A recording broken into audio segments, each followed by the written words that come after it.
10 trillion years ago in the year 2004, a little game called Monster Hunter released for the PlayStation 2. It's been since developed into a monolith of game entries and fleshed out beyond belief, leading to things like World and Rise, and this very channel you're watching today. It was my first installment of the series that I played, and I fondly remember playing the absolute arse off of it way back in 2005.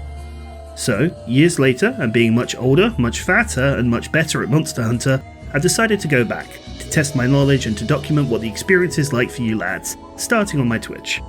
On top of that, I was curious to see if anything held up, and to test my own memory of a game I consumed like Motley Crue in a cocaine factory. I'm CeraCymmetry, and here's Monster Hunter 1.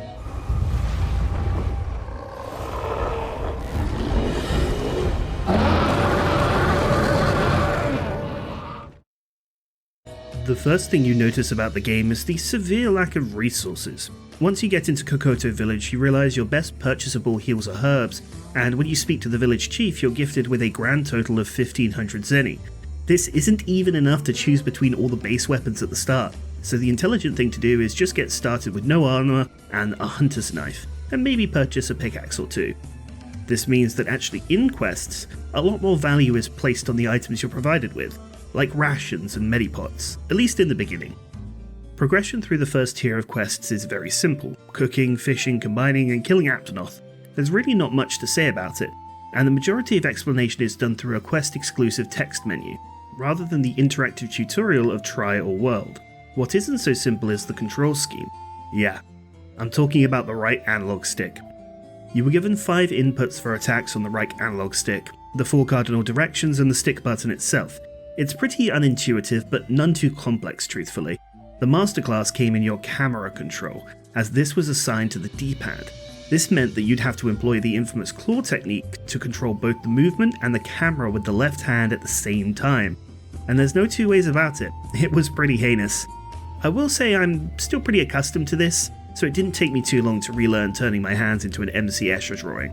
Going past the first quest level, which is pretty uneventful, and a couple of mining runs later, I was able to craft the weapon I'd be using for my playthrough, being the Lance. I went with the Iron Lance to simplify the upgrade process, since all it takes is ore, and would reach the highest level of sharpness, which is green, pretty fast. All smooth sailing. We would go past Velocidrome quests, Kelby hunting and so on in 2-star, until you get to the 3-star urgent, Velocidrome. Now, Velocidrome is the first large monster you fight that gives you the spotted status next to your hunter icon, but really it's just a big Velocidrome. Seriously, there's no difference in the patterns, no new attacks, no nuance. The hilarious thing is that it's barely a fight in of itself. You see, for whatever reason, Velocidrome was a bit too eager for its debut and just started overselling everything. The tiniest damage would cause it to flinch. Of course, there's the entourage of Velocidrome to worry about, but it really is that easy. You could just flinch Velocidrome into a corner. Now, this would also extend to every drome in the game, even the so-called endgame threats like Iodrome. The quest itself is notable, however, for being a good flash bomb farm, since they give you 4 of them right at the start of the quest, and you don't really need them. Now, 3-star is where things start to get interesting. You're introduced to the Jungle Zone, a fairly good resource for mining, and also the desert that provides medium monster bones from the Apsaros nearby. It's a kind of good sense of progression, I think, gating these upgrades behind monster materials at certain quest levels, and with the introduction of a money farm in the Cephalos liver quest, things started to speed up. Then, you were introduced to your first actual fight, Kut-Ku. Young Kut-Ku would share a lot of the limited Flying Wyvern moveset, and thus taught you to deal with these attacks in a low-risk environment. All things considered, it was an effective teacher, and its movesets teach you about the blind spots, notably the right leg. By standing to the sides, on the right hand side of Young Kut-Ku, you would avoid the annoying fire spit and the insta-charges that plague this game, as well as having the opportunity to use the first tail spin in a combo of 2 to reposition to avoid the second. It's kinda neat how you can anticipate attacks in a chain way in advance. One of the difficult things, however, about this was the jungle zone. Visibility was incredibly poor, and sometimes Kut-Ku would go to an area where Velocidrome would gang up on you, but all things considered, not too bad of a first introduction to a proper large monster. Now finally, there is also its rage mode. In my personal experience, Kut-Ku would rage a single time before death, and whilst this may be due to the power of the lance that I had, it is still a good way to teach players about the dramatic difference without shoving them into a corner with constant rage modes. The speed was the main thing in particular.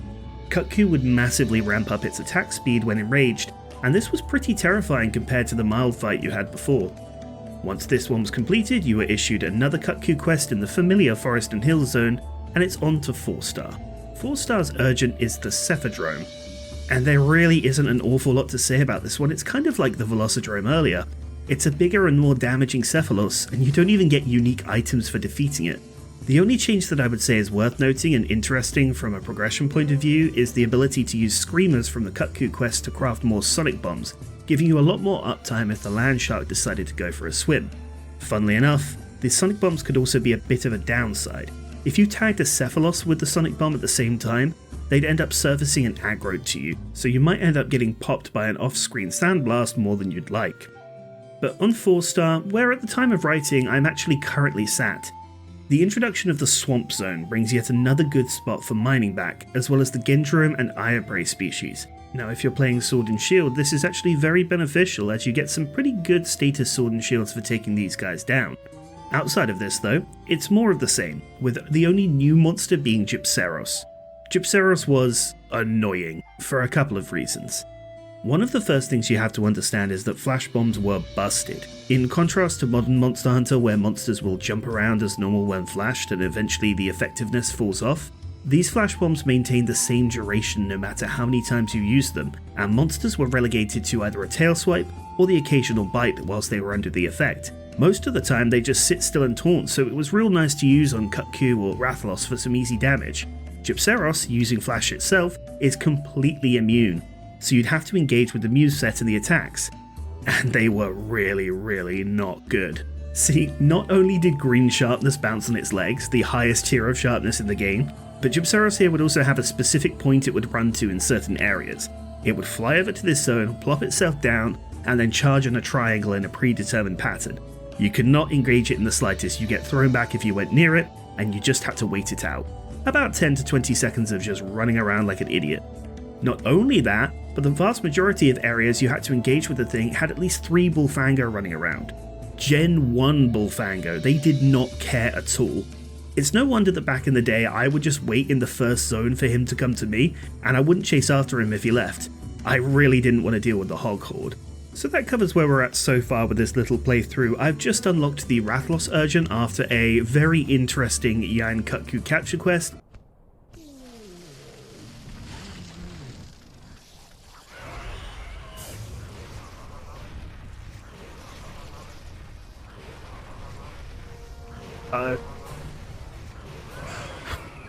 I almost fucked that up. And I'll be kicking that off on stream at some point. Hopefully by the time this video comes out we're not going to be done with it yet, but the VOD should be up and I'm going to be making a part 2 anyways. Honestly, I was expecting Monster Hunter 1 to be complete torture, but it's just old. Maybe it's still muscle memory kicking in, maybe Lance was the easy mode this entire time, but I've got to say, the simplicity's kinda nice. Now with this, so far, do I think Monster Hunter should have been like this? Should it have been more gathering and foraging and, less about more movesets and more weapons? Hell no. Quality of life on the farm, an interesting skill system, and engaging monster movesets with iframes and intelligent patterns are just a few things that I sorely missed. I will say, Monster Hunter 1 isn't horrible. Then again, I do think that when looking back on older Monster Hunter games, for ourselves there's always going to be a touch of the unreliable narrator about it. The longer you've been playing Monster Hunter, the more you can understand its unique tropes, the animation lengths, optimal items and farming, and even how the stats work. There's always going to be a passive level of learning going on for any player, and I truly think we're never going to be able to properly put ourselves in the shoes of a brand new player to the franchise. In short, I'm glad Monster Hunter has moved on from this, and whilst there's a reasonable argument to be made for immersion and some warranted criticism for newer entries, I don't think taking 20 minutes to forage for herbs and berries is where this game excels. Now I've got my own issues with some aspects of modern Monster Hunter, but nothing that would cause me to forsake it entirely, and whilst one could argue that the emphasis on gathering and the tools given to you in the supply box increase immersion into a hunting world, I believe it's pretty subjective immersion. My recommendation for people who want a taste of the old is to go and play Portable 3rd. There's an English patch, it's the tightest, most robust old school experience you can have, it's got the best of the new, the best of the old, or if you're a fan of using sandpaper as a bath towel, you can try to solo Freedom Unite, it's up to you. We're not done however, and there's still the 5-star quests to go. Rathalos, Bazarios, Monoblos, and of course Plesioth are in our way. And it's here where we'll get a good idea of how much this game can push your patience, so stay tuned for that. Until next time lads, take it easy.